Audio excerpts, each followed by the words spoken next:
But here's what most men never say out loud. It's late at night. The house is quiet. You're lying next to someone you love, and instead of feeling close, you feel tension, uncertainty, a question you don't quite know how to ask. Not about performance, but about connection. I'm a board-certified urologist, and for decades men have trusted me with these private fears. What most of them don't realize is they're focusing on the wrong thing, and the real answer is simpler and more powerful than you think. Before we go further, tell me where you're watching from, and if this kind of honest men's health guidance matters to you, consider liking and subscribing. But here's what most people don't realize.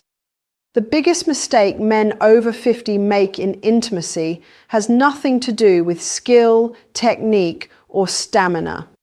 It starts much earlier in how you believe desire actually works. I see this every week in my practice. Men come in convinced that if they could just do more or last longer, everything would fall into place. They assume attraction is visual, mechanical, almost performative, and that belief quietly creates pressure. Pressure you feel in your body and pressure your partner feels emotionally. Here's the truth most men were never taught. For women, especially as they age, arousal does not begin with the eyes.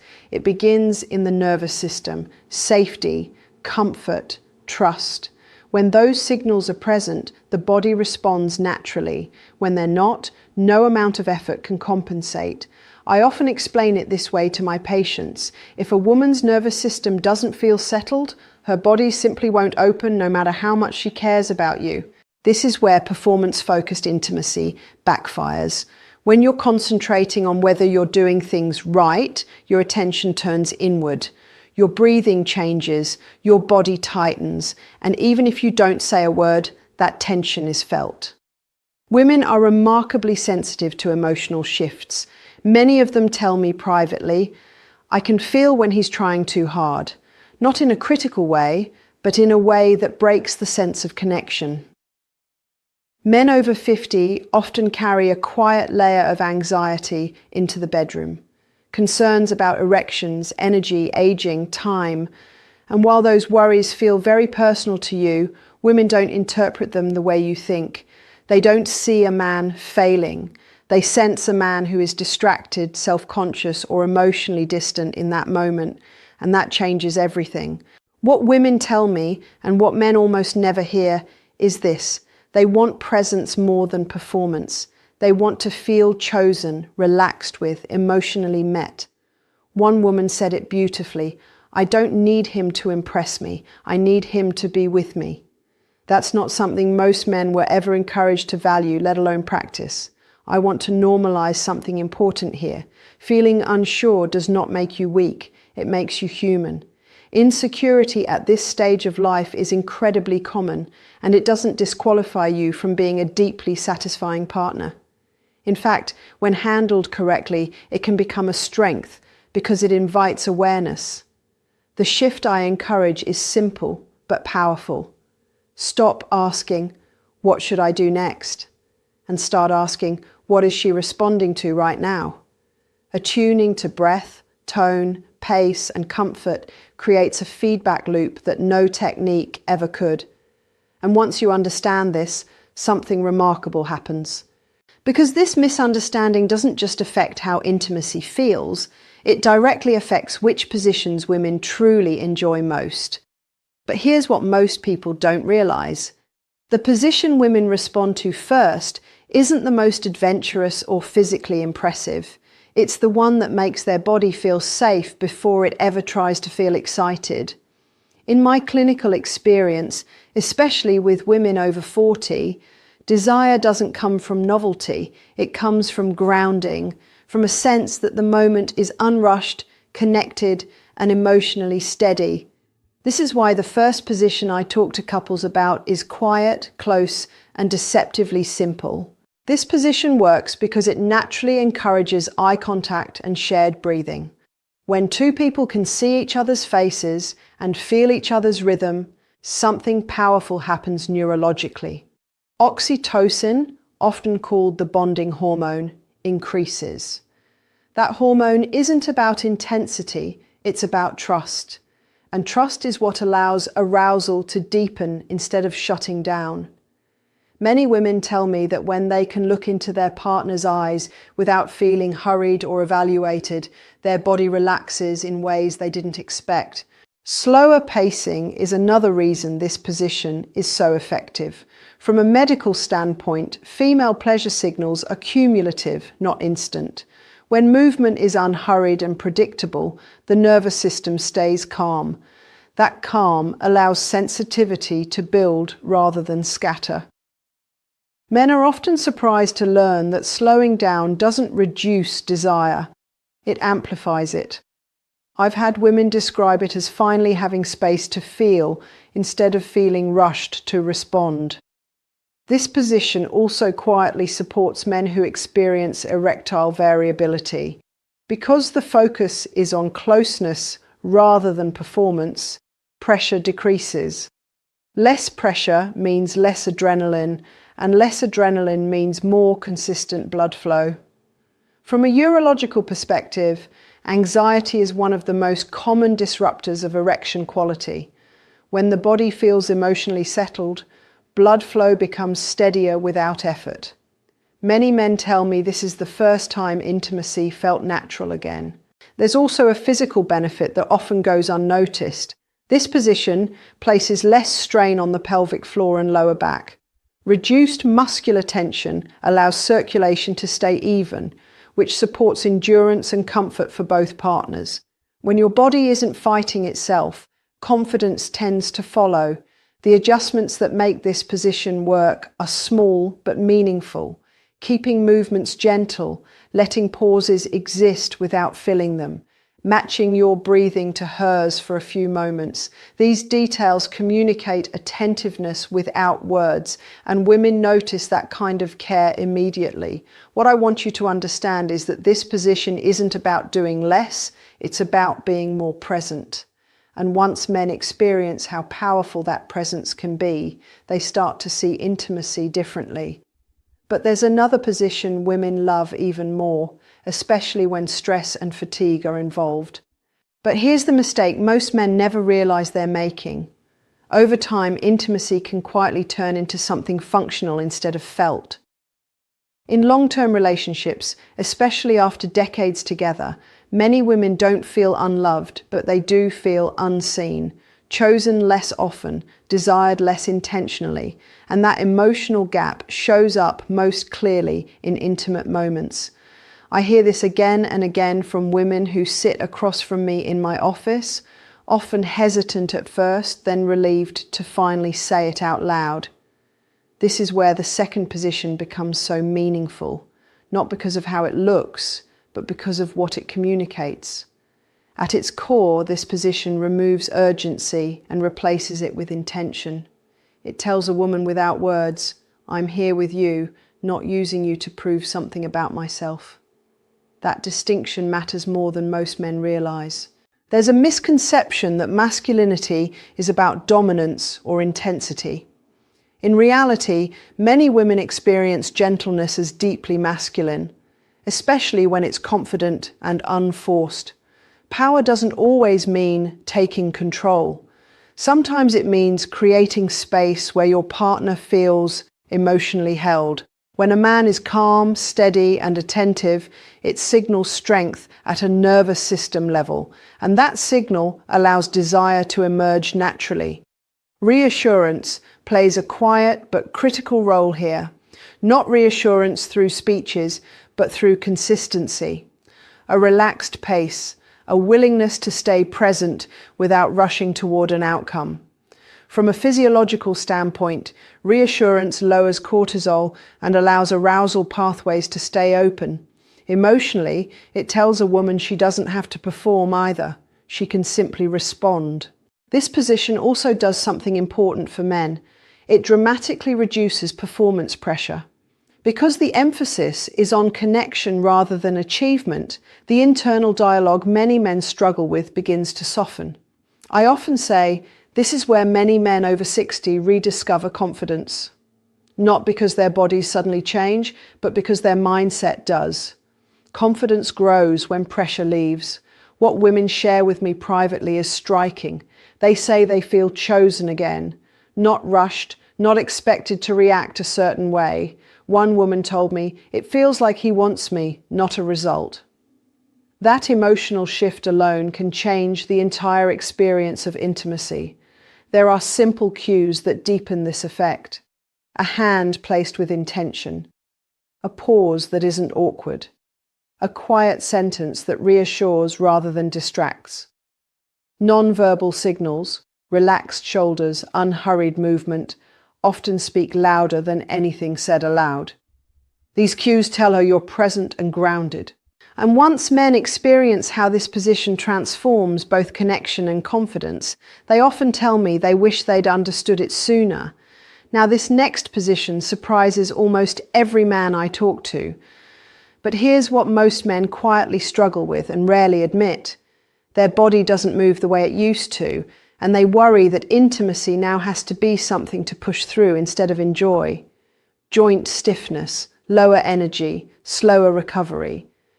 These changes are normal, but when they're ignored or resisted, they turn intimacy into a source of stress. I see this often in men who still carry an internal image of how things should feel, even when their body is asking for something different. This is where the third position becomes a turning point because it works with aging bodies instead of against them. From a medical perspective, intimacy is physical activity, and like any physical activity, ergonomics matter.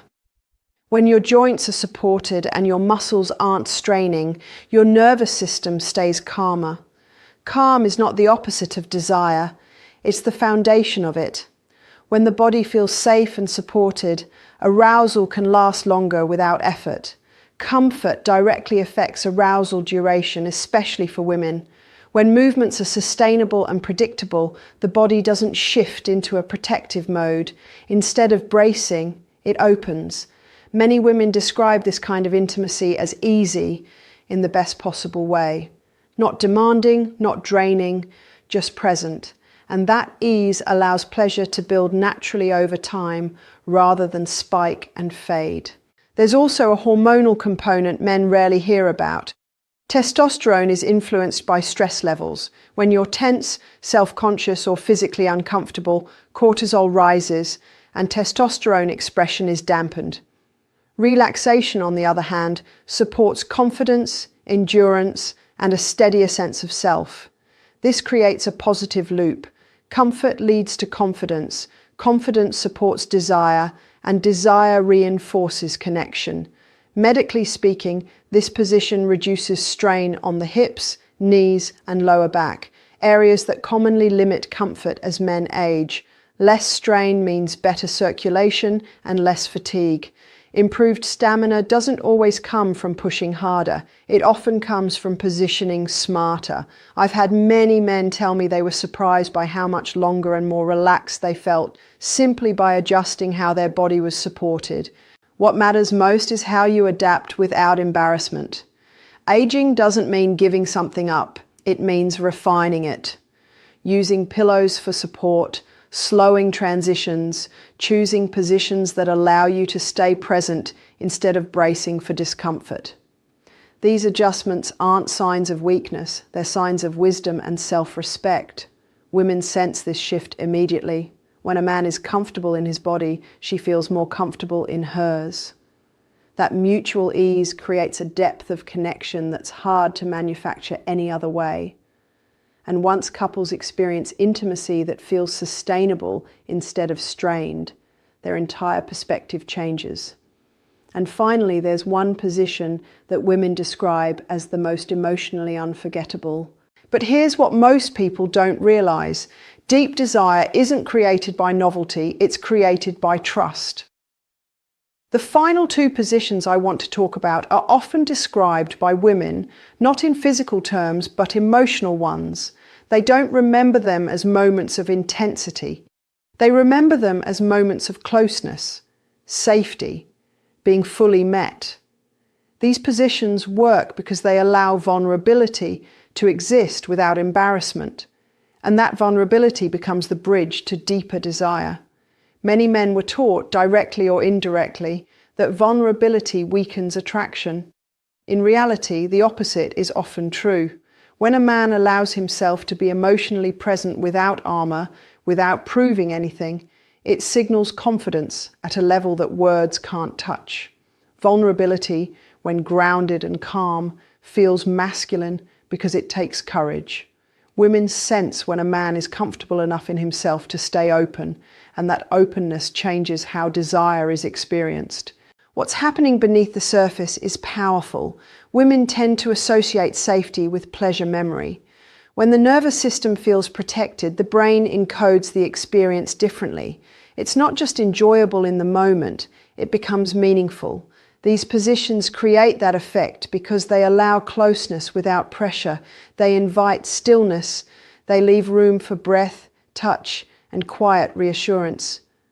Over time, those memories shape how intimacy is anticipated rather than avoided. I often hear men say, "I didn't realize how much she needed that." And women say, "I didn't know intimacy could feel that calm." That calm is not passive, it's deeply engaging. It allows both partners to feel chosen and valued without effort. This is where intimacy stops being something you do and becomes something you share. From my perspective as a physician, this is where the long-term payoff shows up. Men tell me this changes their entire relationship. Communication softens, tension decreases, confidence grows in ways that extend far beyond the bedroom. When intimacy feels emotionally safe, it stops being a source of anxiety and becomes a source of connection again. Approaching these moments without self-consciousness is simpler than most men expect. It starts with permission. Permission to slow down, to pause, to remain present even when nothing dramatic is happening. Gentle eye contact, a hand held a second longer, a breath taken together. These cues tell your partner that you're not rushing anywhere, that you're here. And when a woman feels that kind of presence, desire deepens naturally, not because you forced it, but because you allowed it. That's what makes these positions so powerful. They don't demand anything. They invite something real. And here's what I want you to understand. It's not too late to experience this. But here's what I want you to hear, and I want you to hear it clearly. Aging is not a decline into less. It's a refinement into different. Your body isn't broken. It's asking for understanding, for patience, for a new kind of attention that honors where you are now, not where you were decades ago. I've sat with too many men who carry quiet shame about desire, erections, or anxiety they never talk about. And I tell every one of them the same thing. None of this means you've lost your masculinity. Masculinity doesn't fade. It evolves. It becomes steadier, quieter, more intentional. The strength that once came from speed and certainty now comes from presence and self-trust. And that shift, when you allow it, can deepen intimacy in ways that surprise you. What feels like loss at first often turns out to be an invitation to connect more honestly, more calmly, and more fully. If you're watching this alone, late at night, wondering if you waited too long or missed your chance, I want you to know this: you didn't. I see men in their 60s and 70s rediscover confidence, not by fixing themselves, but by understanding themselves. You've carried responsibility, you've shown up, you've tried, even when it felt confusing or discouraging. That effort matters. There is dignity in learning. There is confidence in slowing down, and there is strength in choosing to care for your health, your relationships, and yourself without apology. You are not behind. You are right where you need to be to begin doing this differently, and you don't have to do it alone. Men need spaces where these conversations are normal, where growth is shared, and where self-respect is reinforced, not questioned. That sense of community, of walking this path together, is part of what restores confidence. Because when you understand your body instead of fighting it, and when you approach intimacy with patience instead of pressure, something important returns. Not just desire, but trust in yourself. But here's how I'd like to leave you today. If this conversation resonated with you, I invite you to be part of a community designed specifically for men like you, men who want to learn, not be judged. A place where confidence is rebuilt through understanding, where energy is protected, sleep is restored, and connection becomes meaningful again. When you subscribe, you're choosing guidance that respects where you are and helps you move forward with clarity. Remember the question we opened with. The overlooked solution was never about performance. Intimacy isn't about proving anything, it's about presence, about being grounded in your body and attentive in the moment. You deserve confidence, you deserve energy, you deserve deep restorative sleep and real connection. Take care of your health, take care of yourself. Your masculinity is not fragile, it's worth protecting.